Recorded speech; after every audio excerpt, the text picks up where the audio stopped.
Hello friends, आप देख रहे हैं ई लाइफ मंत्रा। हम लेकर आए हैं आपके लिए एक और कहानी। एक व्यापारी के यहाँ बहुत सारे कर्मचारी काम करते थे।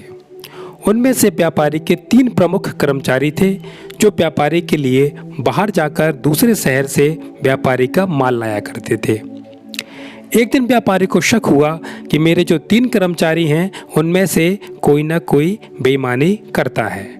वह जब दूसरे शहर से सामान लेकर आता है तो उसमें वह कुछ न कुछ गोलमाल जरूर करता है। यह जानने के लिए व्यापारी ने सोचा क्यों न एक ऐसी तरकीब निकाली जाए जिससे मुझे पता चल जाए कि वह कौन सा कर्मचारी है जो मेरे साथ धोखा दे रहा है।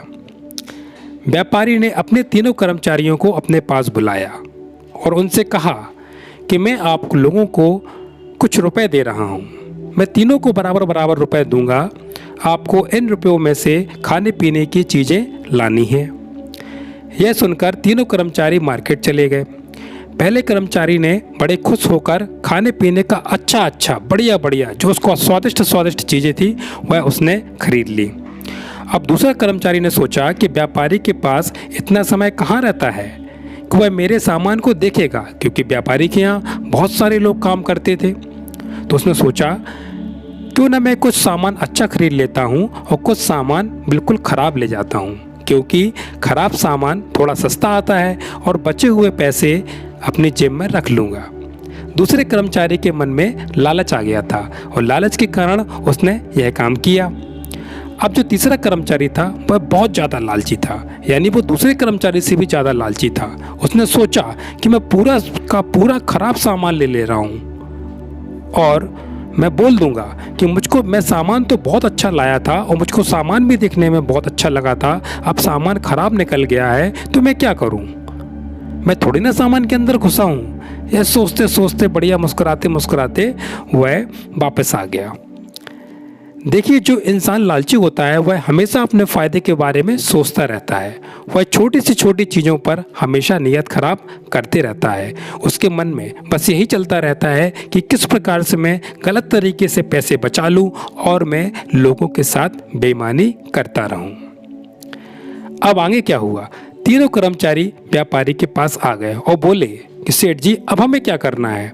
व्यापारी ने कहा, आप तीनों लोगों को इसी समय पानी वाले जहाज़ से व्यापार के लिए दूसरे शहर जाना है। दूसरे शहर पहुंचने में कम से कम 3 दिन लग जाएंगे। इसलिए मैंने सोचा कि आप लोग अपने हिसाब से अच्छा खाना, अपने मनपसंद का खाना रख लें, जिससे आप लोगों को यात्रा में किसी प्रकार की परेशानी ना हो।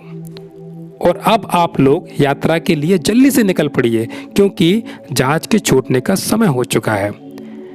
यह सुनकर 3 लोग पानी के जहाज में बैठ गए और जाने लगे। अब जो पहला कर्मचारी था वह तो मज़े से बढ़िया फल खाकर, फ्रूट्स खाकर, बढ़िया आराम से खुश होकर यात्रा का आनंद लेते हुए यात्रा करने लगा। अब जो दूसरा कर्मचारी था उसने कुछ सामान अच्छा लिया था और कुछ सामान खराब लिया था। खराब सामान खाने के कारण उसकी तबीयत खराब होने लगी। और जो तीसरा कर्मचारी था उसके पास तो पूरा का पूरा सामान खराब था। वह सामान कुछ भी खाने के लायक नहीं था, तो वह भूख के मारे उसकी हालत बहुत खराब होती जा रही थी। अब दूसरे और तीसरे कर्मचारी बहुत परेशान हो गए। एक दिन निकल गया, दूसरे दिन वो लोग बहुत भूख के मारे बड़े परेशान हो गए और वह पहले वाले कर्मचारी के पास पहुँचे। उन्होंने अपने आप बीती बताई कि हमने लालच के मारे गलत सामान खरीद लिया, बेईमानी की। अब हम लोग भूख से मरे जा रहे हैं, कुछ करो।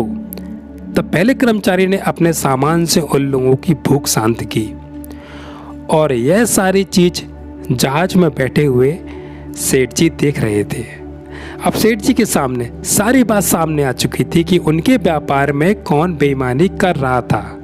तो दोस्तों, जीवन में हमको कभी भी बेईमानी नहीं करनी चाहिए, ना ही किसी के पैसे पर नीयत खराब करनी चाहिए, क्योंकि जो चीज़ हम कर रहे हैं वह जीवन में कभी ना कभी किसी न किसी रूप में हमारे साथ भी घटित हो जाती हैं। इसलिए दोस्तों, जीवन में कभी भी गलत काम नहीं करना चाहिए।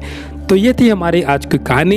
अगर आप लोगों को कहानी अच्छी लगी हो तो कहानी को ज़रूर अपने दोस्तों तक शेयर करें। चैनल पर पहली बार आए हों तो चैनल को ज़रूर सब्सक्राइब करें। और हमारे चैनल में बहुत अच्छी अच्छी कहानियाँ हैं, आप और भी कहानियाँ हमारे चैनल में जाकर देख सकते हैं। धन्यवाद।